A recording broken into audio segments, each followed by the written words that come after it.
Olha só, muito bem-vindo ao meu canal do YouTube. Eu peço que você faça a sua inscrição, dê seu like aqui e ative as notificações. Hoje a gente vai falar sobre um tema muito importante e muito atual relacionado à pandemia do coronavírus que estamos vivendo.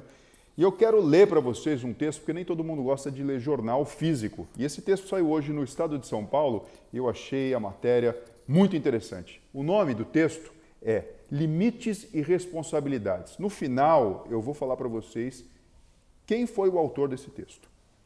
A esta altura está claro que a pandemia de Covid-19 não é só uma questão de saúde, por seu alcance sempre foi social e, pelos seus efeitos, já se tornou econômica e, por suas consequências, pode vir a ser de segurança. A crise que ela causou nunca foi nem poderia ser questão afeta exclusivamente a um ministério, a um poder, a um nível de administração ou uma classe profissional. É política, na medida em que afeta toda a sociedade e esta, enquanto politicamente organizada, só pode enfrentá-la pela ação do Estado. Parece mal, nenhum país do mundo tem solução imediata. Cada qual procura enfrentá-lo de acordo com a sua realidade, mas nenhum vem causando tanto mal a si mesmo como o Brasil. Um estrago institucional que já vinha ocorrendo, mas agora atingiu as raias da insensatez. Está levando o país ao caos e pode ser resumido em 4 pontos. Bom, vamos lá aos 4 pontos destacados no texto. O primeiro é a polarização que tomou conta da nossa sociedade. Outra praga desses dias que tem muitos lados, pois se radicaliza por tudo, a começar pela opinião que no Brasil corre risco de ser judicializada, sempre pelo mesmo viés, tornando-nos ainda incapazes do essencial para enfrentar qualquer problema. Sentar à mesa, conversar e debater. A imprensa, a grande instituição da opinião, precisa rever seus procedimentos nesta calamidade que vivemos. Opiniões distintas, contrárias e favoráveis ao governo, tanto sobre isolamento como a retomada da economia, enfim, sobre o enfrentamento da crise, devem ter o mesmo espaço nos principais veículos de comunicação. Sem isso, teremos descrédito e reação, deteriorando-se o ambiente de convivência e tolerância que deve vigorar numa democracia. Ok? Segundo ponto, vamos lá. O segundo ponto é a degradação do conhecimento político, por quem deveria usá-lo de maneira responsável, governadores, magistrados e legisladores que esquecem que o Brasil não é uma confederação, mas uma federação. A forma de organização política criada pelos Estados Unidos da América, em que o governo central não é um agente dos estados que a constituem, é parte de um sistema federal que se estende por toda a União. Em O Federalista, a famosa coletânea de artigos que ajudou a convencer quase todos os delegados da Convenção Federal a assinarem a Constituição norte-americana em 17 de setembro de 1787, John Jay, um dos seus autores, mostrou como a administração, abrindo aspas, a administração, os conselhos políticos e as decisões judiciais do governo nacional serão mais sensatos, sistemáticos e judiciosos do que os estados isoladamente. Fecha aspas.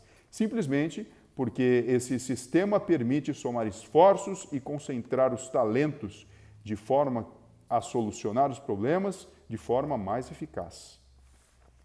Bom, esse foi o segundo ponto. O terceiro ponto é a usurpação das prerrogativas do Poder Executivo. A esse respeito, no mesmo Federalista, outro de seus autores, James Madison, estabeleceu, abre aspas, como fundamentos básicos que o Legislativo, o Executivo e o Judiciário devem ser separados e distintos, de tal modo que ninguém possa exercer os poderes de mais de um deles ao mesmo tempo, fecha aspas. Uma regra estilhaçada no Brasil, de hoje, pela profusão de decisões de presidentes de outros poderes, de juízes de todas as instâncias e de procuradores, que sem deterem mandatos de autoridade executiva, intentam exercê-la. Na obra brasileira, que pode ser considerada equivalente ao Federalista, Amaro Cavalcante, entre parênteses, Regime Federativo e a Política Brasileira, de 1899, que foi ministro de Interior e ministro do Supremo Tribunal Federal, afirmou, apenas 10 anos depois da proclamação da República, que, abre aspas, Muitos estados da federação ou não compreenderam bem o seu papel neste regime político, ou então têm procedido sem bastante boa-fé. Fecha aspas. Algo que vem custando caro ao país. Esse foi o terceiro ponto. Bom, o quarto ponto. O quarto ponto é o prejuízo à imagem do Brasil no exterior, decorrente de manifestações de personalidades que, tendo exercido funções de relevância em administrações anteriores, por se sentirem desprestigiados ou simplesmente inconformados com o governo democraticamente eleito em outubro de 2018, usam seu prestígio para fazer apressadas ilações e apontar o país, abre aspas, como ameaça a si mesmo e aos demais, na destruição da Amazônia e no agravamento do aquecimento global, fecha aspas. Uma acusação leviana que, nesse momento crítico, prejudica ainda mais o esforço do governo para enfrentar o desafio que se coloca no Brasil, naquela imensa região que desconhecem e pela qual jamais fizeram algo de palpável. Esses pontos resumem uma situação grave, mas não insuperável, desde que haja um mínimo de sensibilidade das mais altas autoridades do país. Pela maneira desordenada como foram decretadas as medidas de isolamento social, a economia do país está paralisada. A ameaça de desorganização do sistema produtivo é real e as maiores quedas nas exportações brasileiras de janeiro a abril deste ano foram as da indústria de transformação automobilística e aeronáutica, as que mais geram riqueza. Sem falar na catástrofe do desemprego que está no horizonte.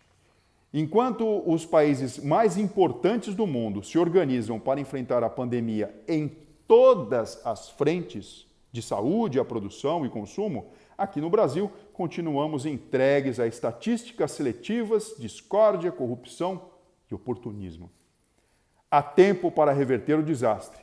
Basta que se respeitem os limites e as responsabilidades das autoridades legalmente constituídas. Olha só, pessoal, quem assina esse belo texto, e que eu concordo muito, e eu acho que está muito claro e muito explícito nesses 4 pontos, é o nosso vice-presidente da República, Antônio Hamilton Martins Mourão. Eu acho que convém a gente, quem puder ler, leia o texto, ou então escutar de novo esse vídeo, para entender que precisamos nos unir e ainda há tempo, como ele muito bem disse aqui no último parágrafo, de reverter essa situação que, na verdade, não é nada favorável. O Brasil é um só, nós somos todos brasileiros e devemos caminhar juntos, de mãos dadas, para resolver esse problema da pandemia no nosso país.